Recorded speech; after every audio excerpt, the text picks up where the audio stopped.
Hi, Dave. This is Paul. This is the bow tie effect project that I've been doing as an independent study for the last two credits of my class. The bow tie effect, which is basically the stages of childhood development and parenting tasks. Here's what it basically looks like. Um, the bow tie effect is a way to explain both roles of children developmentally and roles of parents developmentally as well as the kids grow and develop. So it begins kind of down here in the bottom corner on the responsibility scale. Kids basically have 0% of responsibility when they're born. In fact, their task when they're born is to simply create a reality of their world. That's a child's primary task.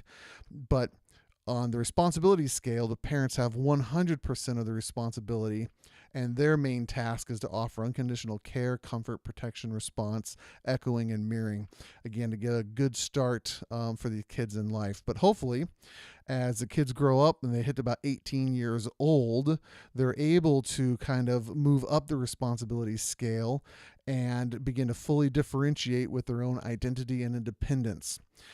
But at the same time, parents need to be able to move to kind of a much lower responsibility, and allow the young adult to fully differentiate and become their own person. It's kind of this crisscross effect that happens. But along the way, there are some developmental stages that signify some important changes in the growth of both parents and children. The first stage is kind of between birth and 6 months. It's called the being stage. Again, the child's main task is to create a reality of their world, and the parenting task is to offer unconditional care, comfort, protection, response, echoing, and mirroring. They're supposed to create an environment where the child can create a sense of security and stability. Now, in this stage, there's also other areas that they develop. So, for instance, physically, birth weight doubles. The brain, the subcortical brain, which handles kind of essential functions like breathing, that develops first, and then the thinking and planning part of the brain, the cortical brain, develops second. Emotionally, again, bonding is the most important. Laughter begins around 3 or 4 months.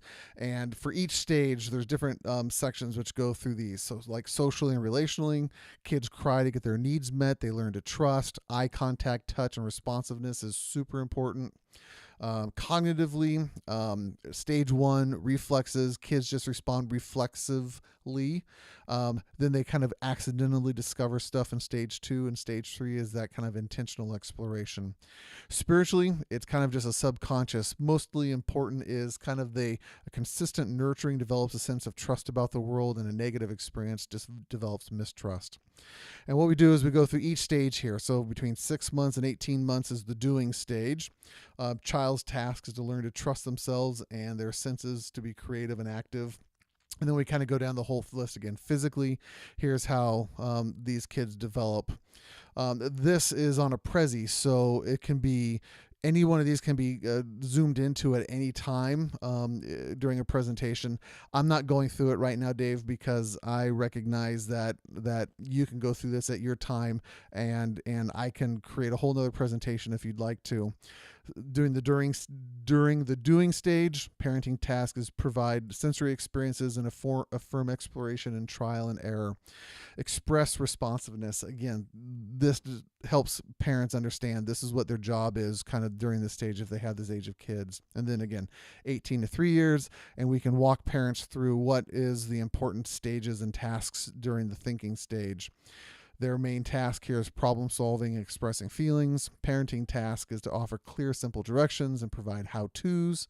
And then again, we break it down again physically. Here's the development of preschoolers. Emotionally, here's some development. Socially and relationally, here's the development. Cognitively, and then spiritually as well. We move on to kind of the 3 years to 6 years, which is identity and power.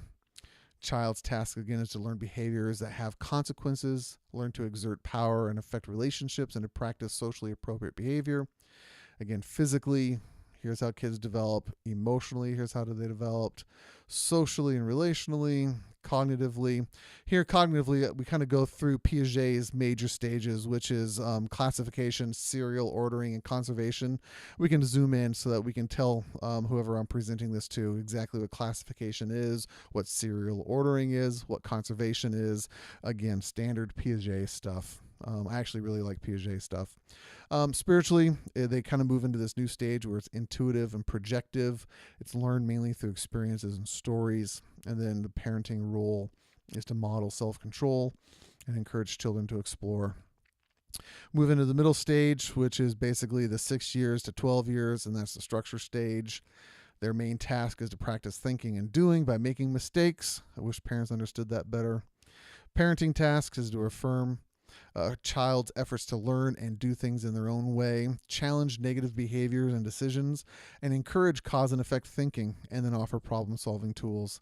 And then once again, here's the stages: physically, emotionally, socially, relationally, cognitively, and then spiritually for that stage. And then finally we move into this last major stage between 12 years and 18 years, which is the identity, sexuality, and separation. Welcome to the teenage years. Kids are up on the top end now because they're supposed to be moving much closer to that responsibility stage, higher responsibilities, where they can develop their own identity and values while being competent and responsible for their own needs, feelings, and behaviors. And parents create an environment where adolescents can develop their own ideas, feelings, and values, and actually encourage that. Say, you know what, we want you to be able to think. We want you to know how to make decisions, and parenting skills can actually do that. Talk about puberty and increased sexual awareness. Emotionally, kids become more sophisticated in their emotional stuff, working off of scripts and imaginary audiences. They socially and relationally, kind of the last one here is older adolescents are able to see and interact with their parents as people, not just as parents, hopefully. Cognitively, they think about thinking itself, or metacognition, multidimensional thinking areas. And then spiritually, they start to develop synthetic conventional faith, which is characterized by conformity to religious authority and development of a personal identity. Again, kind of instructions. If you any portion of this presentation, you can scroll up and down to zoom in and out of it. Again, it's a Prezi. I love Prezis. And then click on any element to zoom in. Again, during a presentation, if anyone had a question, I can just zoom in on a particular aspect of this, or they can as well. Or if they want to move through it in a particular order, then the left and right arrows will do that. Now, as part of the assignment for this class, I also did some bonus video stuff and found some videos that aligned with different stages. So the 5-month-old here doing the still face experiment, a 9-month-old and just how much they're moving about and discovery and how busy they are, videos you can watch. You can just click on any one of these and they'll play. Toddlers regulating behavior to avoid making adults angry. This is a fantastic video. 15 months old. They're already so socially aware and don't want to do things that are going to be disruptive. One of my favorite guys, Ken Robinson, talking about creativity and telling stories in there about recognizing innate skills and abilities in children and doing things to encourage that rather than trying to get them to conform into pre-confined boxes. I love anything that Ken Robinson has to say. And then kind of what does virgin mean? This is a fantastic short video about helping a kid understand beginning of sexuality, but not really. It's a fantastic video to watch as well. This is the bow tie effect. This is the entire presentation that you can walk anyone through at any time. This will be available. I'll have a link for you in my email that will have it available on my website, so my clients can look at it, or it can be referred to at any time, or I can use it during any presentation.